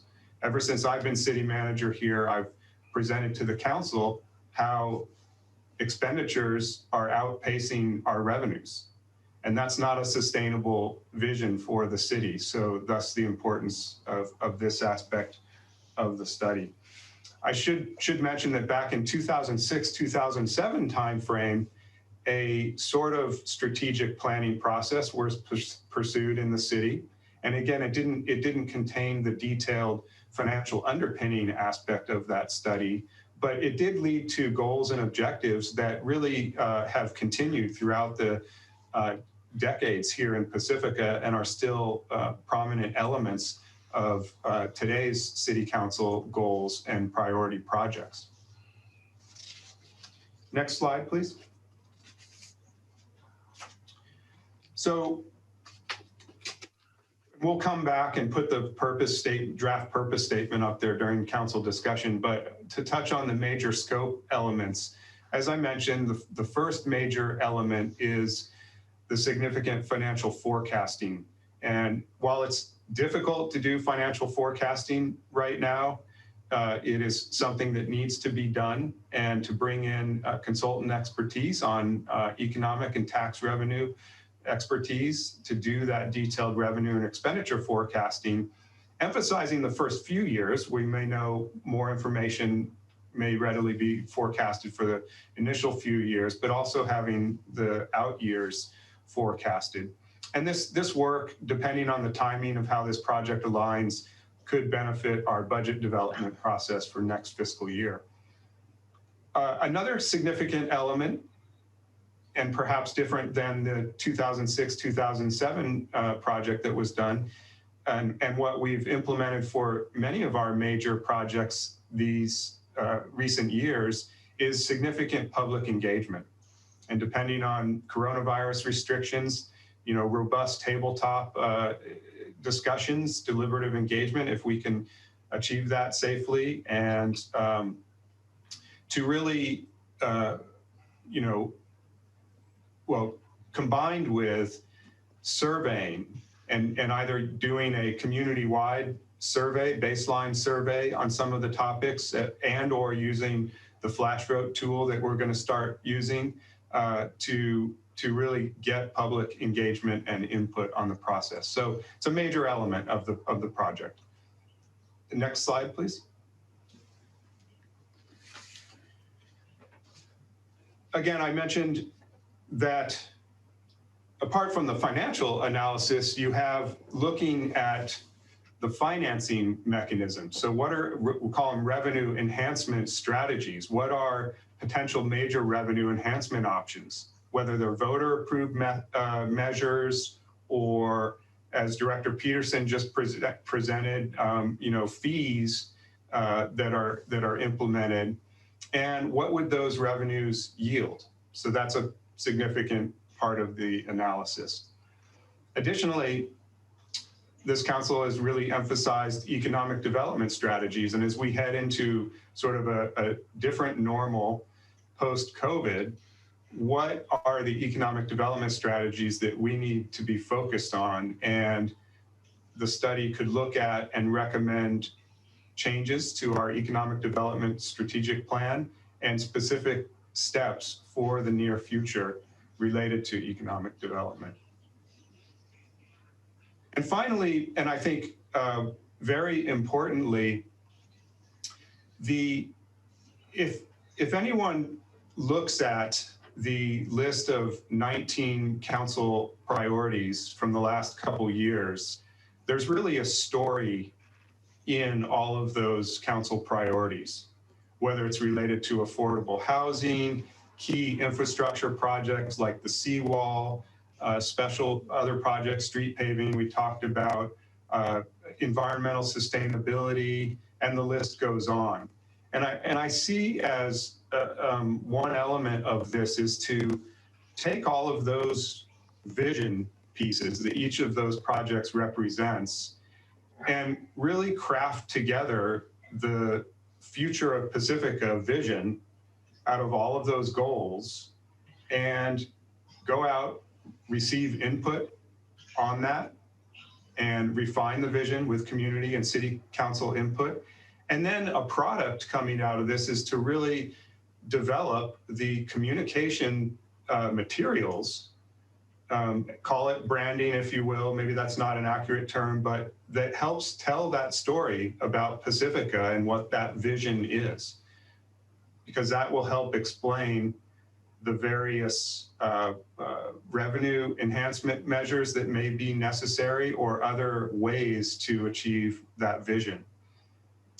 So on the aspect of these major elements to the study, again, my intention here is these are draft, to lay them out for the city council to discuss and endorse the major elements, because we want to get direction to craft an RFP that is accurately capturing what the council's vision is for this project.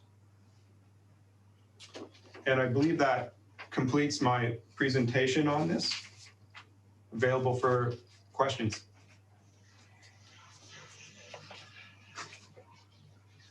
Can you go back up to the presentation, please?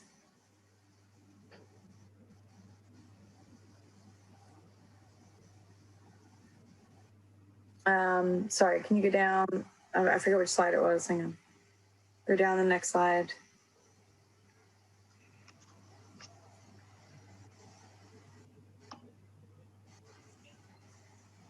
Okay. Okay, I got it now. I'll open the floor. Anybody have any questions? I don't have any questions, but I have comments. Should I save them? Or Yeah, no, go ahead. Go ahead. So, no, I think it's good because it might spark some discussion. Okay, great. Well, when I was looking at the purpose statement, and I think as a city, anytime we have the opportunity to create a purpose statement and a vision, it would be really important to include equity and inclusion in some way, shape, or form. So when it says mid to long-term future that will help Pacificans thrive, maybe, we can add in that is equitable and inclusive. Just that phrase, I think, is really important to add into any statement that we make as a vision for our city.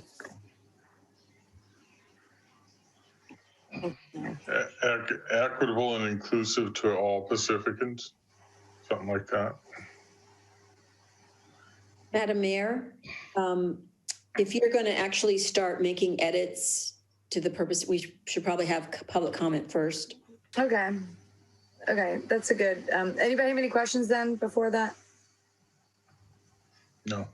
No. Okay. I'll open up the floor for public comments. Looks like we have one hand so far. Elizabeth.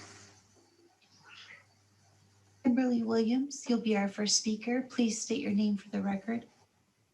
Hi, this is Kimberly Williams, and I think this is a great thing that you're doing, and I thank Councilmember Beer for her suggestion. I think that's a great suggestion for the statement. I just want to say that creating a vision statement for Pacifica and creating the vision is an amazing opportunity to imagine what Pacifica could be in the future. You know, a vibrant and beautiful, healthy city that takes into account the challenges of climate change and sea level rise and addresses these while building a more robust infrastructure and a more robust financial future, a sustainable future. It's a great opportunity, and how you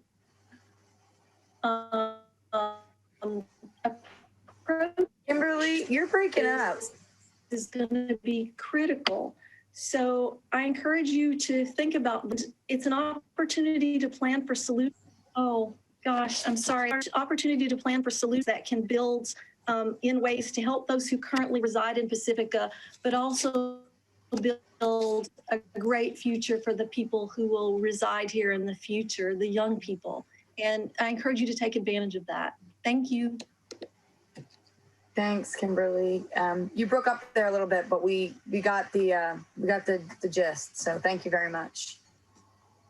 I think that's it for public comment. I will close public comment, bring it back to council.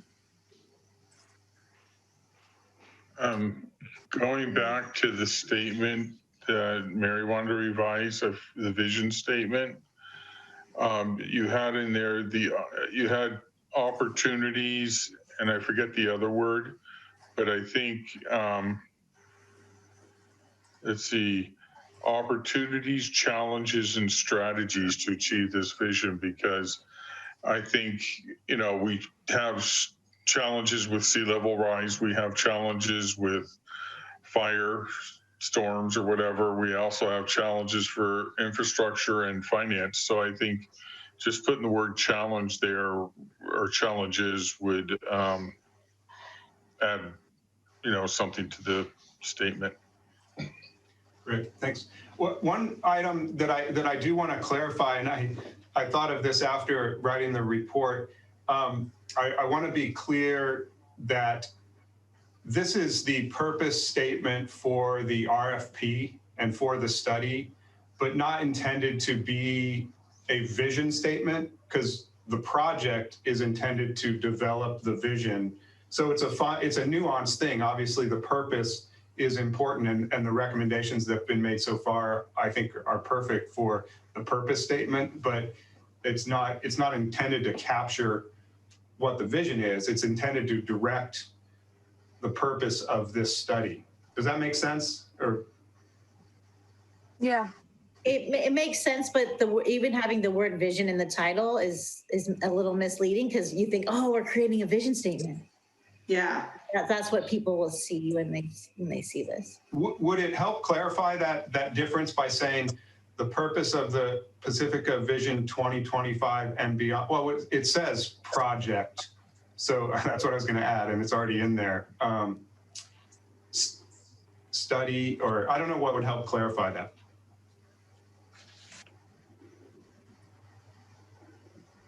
Yeah, this is a purpose statement. So as long as it's defined as such, I think we're gonna have to go with that.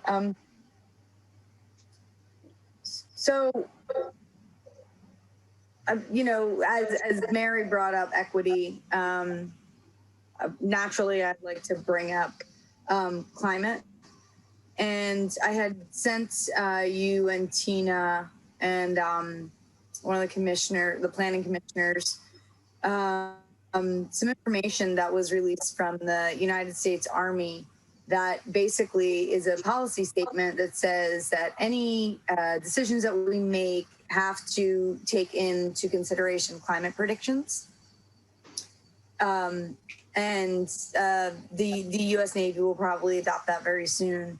And the San Mateo County's Climate Alliance was certainly interested in that information as well. So just a recommendation that if when we go out for RFP, that is one of something that we consider. I probably won't be around for that, but if I could make a plug for that. You have that. I want to understand or be clear on what the council's direction on that concept would be. One of the pieces in here is, as expressed in the council priorities, there are numerous infrastructure and enhanced programs and services. And one of those goals is our environmental sustainability and our climate action plan as one of those specific enhanced services or goals. And so for the purposes of the purpose statement, is the council interested in adding any individual items like that? I'm trying to get at what the difference is. I mean, because we're not mentioning a lot of those other goals specifically in the purpose statement. So I just want to try to be clear on the direction related to it. And I wasn't asking to add it to the purpose statement. Oh, okay. That's why I kind of was asking to go through more of the other slides to see if it was more applicable. So kind of making more of a general statement than Kevin and seeing if, you know, everybody's in agreement that at some point we should really, when we're going out for RFP, make sure that these folks know that we are interested in considering our climate and our changing climate. So City Clerk Coffey, if you could forward to slide 4, I just want to make sure to be clear. So the last element is synthesizing the council's goals and priorities. So the many priority projects and initiatives. And so that's where things like environmental sustainability and climate action plan, and also economic development and affordable housing, all of those are part of the current vision. And so this is work to synthesize those and emphasize all of those.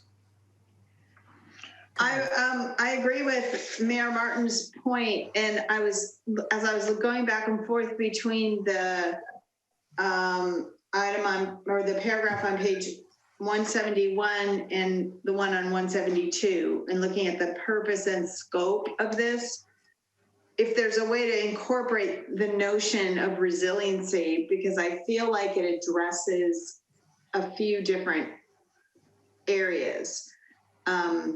We have to have resiliency in response to climate-related circumstances that are changing over time. We have to have resiliency in regard to our housing and looking ahead to the different kinds of housing structures as we reference on the city council priorities. So I didn't know if that would be a word that could perhaps speak to that. Are you asking me? I mean, in general. Oh, well, I feel like resilient. I like the word. I mean, it's great. Resiliency denotes sort of reactionary, but creating a policy by which you are proactive in thought, right? Instead of sort of being able to be agile and resilient. I agree, but I think for me, the idea is that we are proactive in our climate action, right? How are we going to get to a goal? That's all. Okay. Kevin, I'd like to just see if I understand is the vision statement that you read there That would be like on the cover page, right? Or the page after the cover page. And then you would get into this as part of the, duties you're going to do, because if you're doing an RFP, you're going to be going after a consultant, right? Yeah. Yeah. Okay, or a facilitator of some kind. So you have your title page, City of Pacifica RFP 4, and then you'll have the vision statement, and then you'll have the scope of work. And this is all part of your scope of work to go into the more detail and nitty gritty, correct? Correct. Yeah. An RFP would begin with what is the purpose of this project? And that's what this purpose statement is. Not a vision statement. This is not the vision statement. This is a purpose statement for the study. Okay, then you get into the scope of work, which is what all of this is. So then you're starting to get into the word's not right, I can't think of one, minutia of climate change, street repairs, sewage facility, whatever you want to talk about, right? Yep. What you start to get into. Okay. Yeah. I'm okay with the way it is then. Going back, I had just heard at least a couple council members mention the idea of working the word resilient or resiliency into the purpose statement, just as was also mentioned, adding opportunities, challenges, and strategies. And so I noted that, and if when we get to more deliberation, if the council wants to talk more about where to or how to incorporate that, that would be great. Did you take down the equitable and inclusive too? Yes, sorry, that one as well. I noted that one. I see another place where we might have opportunity to talk a little bit about that too, and that's in the public engagement and surveys.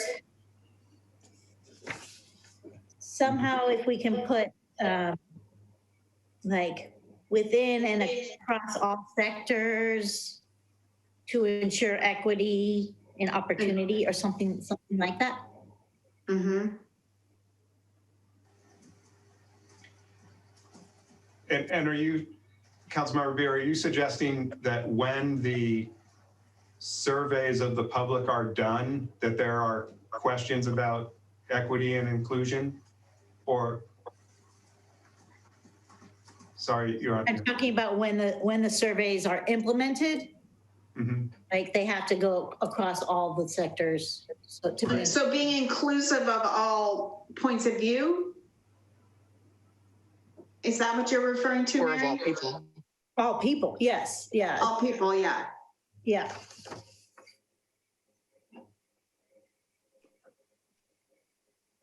Thank you. Thank you. I just want to say one thing, though, in addition to something Kevin, City Manager Woodhouse mentioned at the outset about, we've had projects like this before, similar to this in the past. But I think certainly referencing the streets presentation we had just a minute ago, what's really going to need to come through and make this a very useful project for us to do is really tying the financing of what we want to do and making it very clear and linking those two things up, because what we often have are processes, and I think people who've lived here a long time know there have been strategic planning efforts over time. There was a financing city services function over time, but pulling together, and maybe this gets to your point about telling Pacifica's story, we can't do the things we want to do in this community without that strong financial plan. And I think it's, I'm reflecting on some things that Assistant Planner, Senior Planner Murdoch has said about having the vision and the intention to move forward in a different way, because continuing with what we've been doing gets us where we are. So helping people understand why the financing city services piece is so important and what the options are. I think that hasn't really a good case hasn't been made and a good understanding of all the different elements that feed into that and how, you know, we can maintain, but we can't improve. We can't build the road in Rockaway Beach right now. You notice it wasn't part of the plan that that Director Peterson put forward because we can't afford to. So for me, the beneficial outcome of this project is going to be to make it very clear what we need to do financially to be able to do what we want to do with the community going forward. That's just my comment. Yeah, I agree that that's what this is all about. We can still be careful about how we use the language explaining it.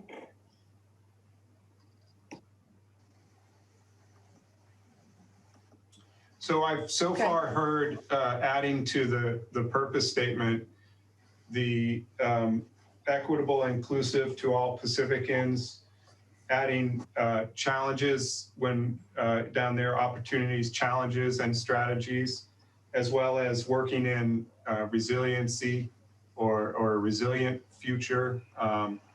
And I can work with those and incorporate that unless the council wants to, do that now. And in terms of the 5 major elements of the RFP, I didn't hear any big gaps that existed that I missed, and I'm hearing support of those 5 major elements. One thing I'll mention is always when you do an RFP of this sort, you always want to leave openness to the consultant's experience and creativity on how to best fulfill the purpose of the project. So that will be in there. You know, we want to hear and see creative ideas that a consulting team may have, and then would evaluate that as part of the, consultant selection. So that's an important piece too. But unless there were other elements that were missing that we needed to add, I think I have a lot of information.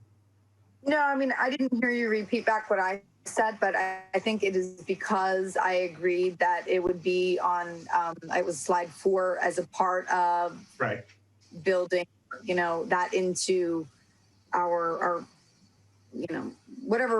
whatever the outcome is. If it's policy, then just making sure that we are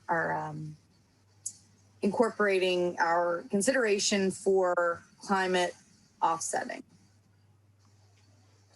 change offsetting.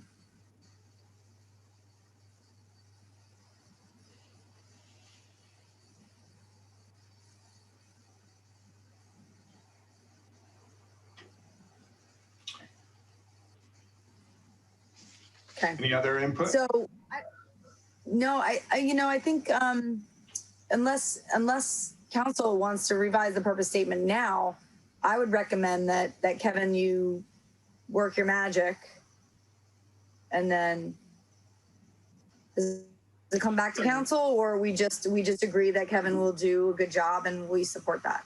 All the details are further out, so adding details to it it doesn't make sense. Yeah, I think just let Kevin do what he does. Okay.